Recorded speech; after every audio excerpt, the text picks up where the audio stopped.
Bonjour à tous, Aline Parizeau, spécialiste application chez PacBio. Je remercie les organisateurs, surtout Amandine, de tout ce qui a été fait pour notre accueil et puis de me laisser la parole également.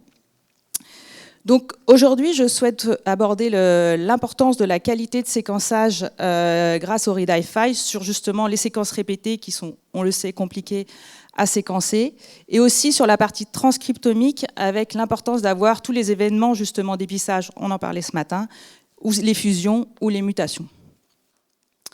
Tout d'abord, qu'est-ce que c'est les ReadIFi? Les ReadIFi, c'est le fait de lire plusieurs fois le même fragment, d'en générer un read consensus, et grâce à ça, d'avoir une qualité de séquençage à Q30, ce qui fait qu'on a une qualité qui est aussi bonne, voire meilleure que du short read à l'heure actuelle, mais sur une taille de fragment de 15 à 25 AB. Donc justement, très utile pour tout ce qui est séquence répétée. Et c'est dans cette idée-là que PacBio a sorti un kit qui s'appelle PureTarget et dédié à cette thématique. Alors PureTarget, qu'est-ce que c'est? L'idée, c'est de vous offrir une solution globale, c'est-à-dire de la préparation de l'échantillon avec l'extraction de haute qualité pour un haut poids moléculaire, d'un kit panel dédié pour les séquences répétées, bien sûr des séquenceurs long read, et aussi vous offrir une solution pour tout ce qui est analyse bioinformatique avec des outils dédiés comme TRGT pour Target, afin d'avoir le maximum d'informations sur tout ce qui est séquences répétées. Le panel de gènes, c'est 20 gènes ciblés essentiellement en neurologie, puisqu'on sait que c'est là où il y a pas mal de séquences répétées. Donc ça cible les ataxias, dont celle de Friedreich, la maladie de Canvas. Il y a aussi l'X fragile, la maladie d'Huntington, la dystrophie myotonique, les SLA et la démence frontotemporale avec le gène C9orf72 qui est du coup très long en répétition, et puis des maladies oculaires. Qu'est-ce que peut faire pour vous PureTarget? L'idée, c'est en un seul test d'avoir l'ensemble des réponses, à savoir le nombre de répétitions, le type de répétition, avec les interruptions type AGG comme dans le X fragile, d'avoir le phasing aussi, du coup parallèle, d'avoir la méthylation, parce que nous partons d'ADN natif, il n'y a pas de biais d'amplification, on est directement sur l'ADN natif, et d'avoir le mosaïcisme. Donc voilà pour la première partie au niveau des séquences répétées. Comme on l'a vu ce matin, il y a aussi un point très important sur la transcriptomique. Et pour cela, nous avons aussi des solutions à vous proposer.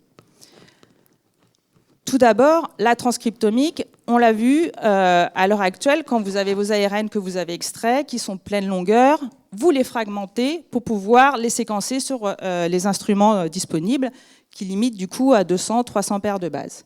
L'idée du long read étant de vous permettre de séquencer 20 kb, on peut avoir les transcrits en vraie pleine longueur, sans assemblage, et du coup avoir toutes les informations des isoformes, des fusions et des mutations ponctuelles. On voit monter en effet cette importance des isoformes et aller rechercher tout ce qui n'est pas couvert en short read, et de voir qu'il y en a beaucoup qui sont cachés. Et c'est un peu l'idée de cet article de l'American Journal of Human Genetics qui montre qu'il y a différents types d'isoformes qui impactent différemment l'ostéoporose. En l'occurrence, c'était sur le gène TPM2 qui code pour la bêta-tropiomyosine. Il a été montré en séquençage ARN PacBio qu'on avait différents isoformes, 4 isoformes primaires, mutuellement exclusifs sur les exons 6 et 7. Et qu'en fait, on avait 2 groupes d'isoformes. Un suggérait qu'il y avait un impact sur l'augmentation de la minéralisation, tandis que l'autre, au contraire, suggérait qu'il y avait un impact sur la diminution de la minéralisation. Pour répondre à cette problématique, nous avons du coup sorti des kits qui s'appellent Kinex. On a une solution Kinex pour tout ce qui est bulk ARN, pour le single cell ou pour le ciblé.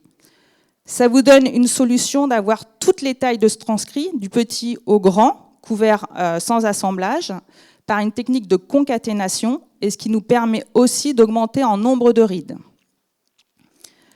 Donc voilà, ça permet de répondre à la fois sur tout ce qui est événements d'épissage ou fusion ou mutation ponctuelle.